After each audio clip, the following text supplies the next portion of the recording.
नमस्कार दोस्तों, मैं डॉक्टर राजकुमार मध्य प्रदेश से आपका बहुत बहुत स्वागत करता हूं और आज हमारे पास मौजूद है एक और डॉक्टर राजकुमार। फ़र्क इतना है कि ये हमारे सीनियर हैं, हमसे बड़े भाई हैं। और सर आपका बहुत बहुत स्वागत है। आज सर हम एक कार्यक्रम में आए हैं, हमारे एक वरिष्ठ डॉक्टर हैं, उनका विदाई समारोह है। बेहतरीन उनने काम किया है पूरे जीवन काल में, आज उनका ये विदाई का क्षण था। तो हम यहाँ मौजूद है एक पार्क में और यहाँ डॉक्टर्स और ज्ञान की पूरी नदियाँ बह रही है। तो हमने सोचा कि क्यों ना उस ज्ञान की नदी में से थोड़ा सा ज्ञान चुरा लिया जाए और हमारे दोस्तों के साथ साझा किया जाए। तो सर इसी कड़ी में आप आज किस चीज़ में बारे में हमें बताना चाहते हैं और क्या क्या चीज़ें पे ध्यान रखना चाहिए, आप थोड़ा सा मुझे बताएं। धन्यवाद डॉक्टर साहब, आपने जो बताया जी कि ये ज्ञान की गंगा बह रही है, तो इसको बहाने वाले आप ही है। क्यों? क्योंकि इसका जो स्रोत है, सबको इकट्ठा करने का जो काम कर रहे हैं आप कर रहे हैं और ये बड़ा अनूठा काम है ये।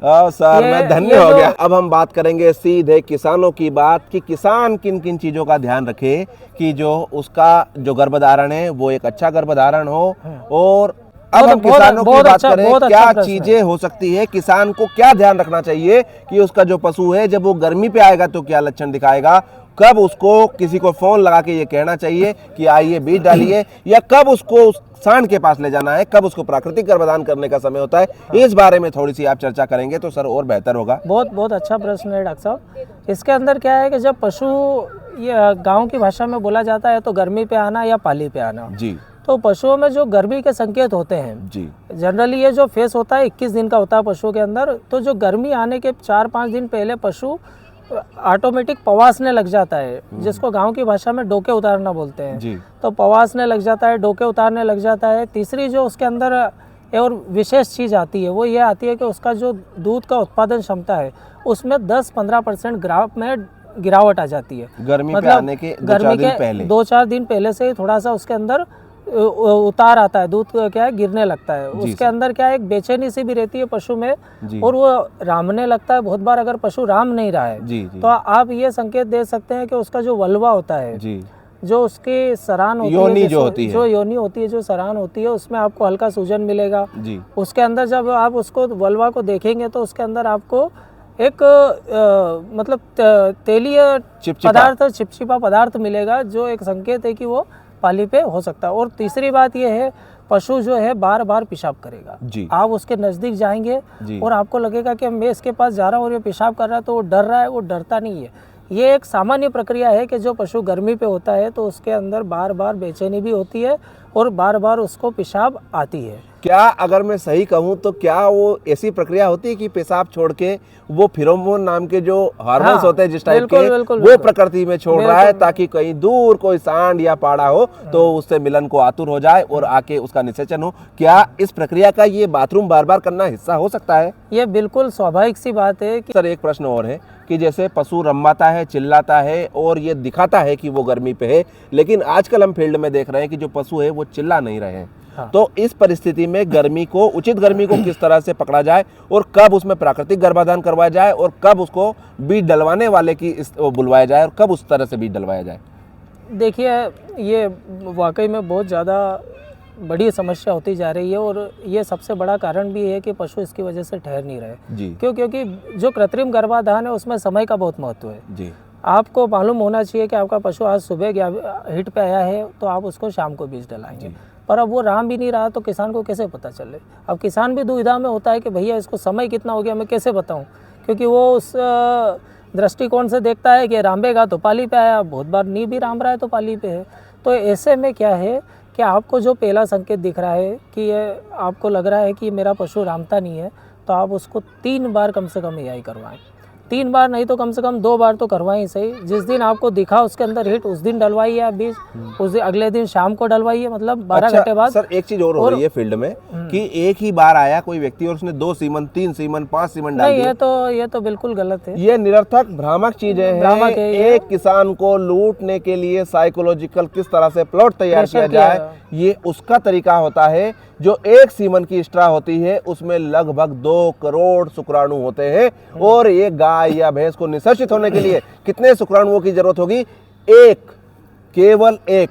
2 करोड़ शुक्राणु उस स्ट्रा में मौजूद है और चाहिए केवल एक, तो क्या फर्क पड़ता है कि नहीं, हम 2 करोड़ डालें या 4 करोड़ डालें? डॉक्टर साहब, इस चीज को अगर मैं समझाना चाहूँ तो आप इस तरीके से देखिए कि जब मेले में अपन जाते थे जी सर। तो वहाँ क्या होते थे, गुब्बारे फोड़े जाते थे। बिल्कुल सर। आपको बोला जाता था कि आपके पास में 10 राउंड्स है जी और आपको उसको हिट करना है उस गुब्बारे को। जी। तो आप क्या करते थे, उन 10 राउंड्स को बार बार मारते थे और वो गुब्बारा फूटता नहीं था। हाँ। तो क्या है कि जब आदमी जो बीज डाल रहा है, अगर उसको अपने कला पे विश्वास नहीं है तो वो 1 या 4 बीज भी डालेगा आपके सामने।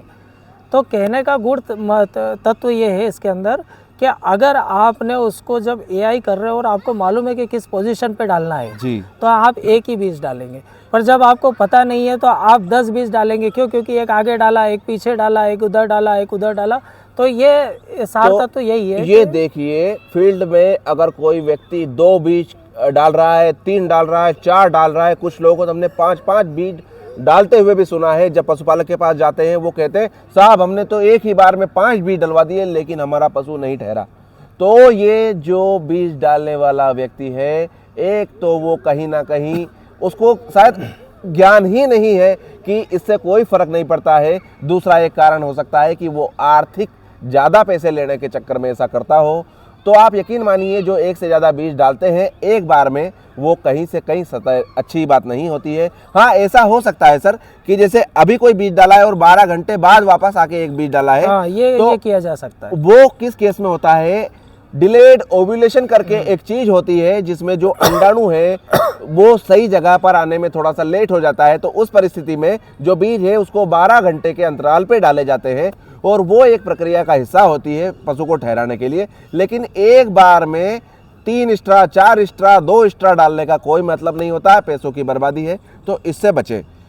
तो जिस उद्देश्य से अपन ये चर्चा कर रहे हैं जी, ये जो चर्चा है जी, इसमें अगर मैं आज के समय में जी, डेयरी इंडस्ट्री को जो सबसे ज़्यादा नुकसान जो चीज़ पहुंचा रही है जी सर, जी सर, वो है पशुओं की गिरती उत्पादन क्षमता। बिल्कुल निश्चित तौर पर इस ऐसा हो रहा है। उत्पादन क्षमता को बरकरार रखने के लिए, इसको बढ़ाने के लिए पशुओं की जो अनुवांशिक क्षमता है जी, उसको बढ़ाना बहुत ज़रूरी है। जी, अनुवांशिक क्षमता अगर आपको बढ़ाना है तो पशुओं के अंदर कृत्रिम गर्भाधान को प्रोत्साहित करना पड़ेगा। जी। अब कृत्रिम गर्भाधान को अगर समझा जाए तो यह एक ऐसी प्रणाली है जिसके अंतर्गत उत्कृष्ट नस्ल के जो सांड होते हैं या जो पाड़े होते हैं जिनका जो वंश है उसकी क्षमता दूध देने की बहुत अच्छी है, उनके द्वारा जो सीमन जो प्राप्त होता है उसको लेबोरेटरी के अंदर स्ट्रॉ के अंदर पैकिंग की जाती है। मतलब जब एक बार एक स्ट्रॉ पैक की जाती है तो उसमें थाउजेंड्स में स्पर्म्स होते हैं। तो उन स्पर्म्स के द्वारा हम क्या है कृत्रिम गर्भाधान करते हैं, जिसके अंदर पशु जब गर्मी पे आता है तो उससे गर्मी पे आने के 10 से 12 घंटे बाद हम उसको बीज डालते हैं। बीज डालना एक प्रक्रिया है जिसमें क्या है कि पशुओं को जो सीमन डाला जाता है तो वो एक टंकी के अंदर वो व्यवस्थित तरीके से लेबोरेटरी से हमारे पास आता है।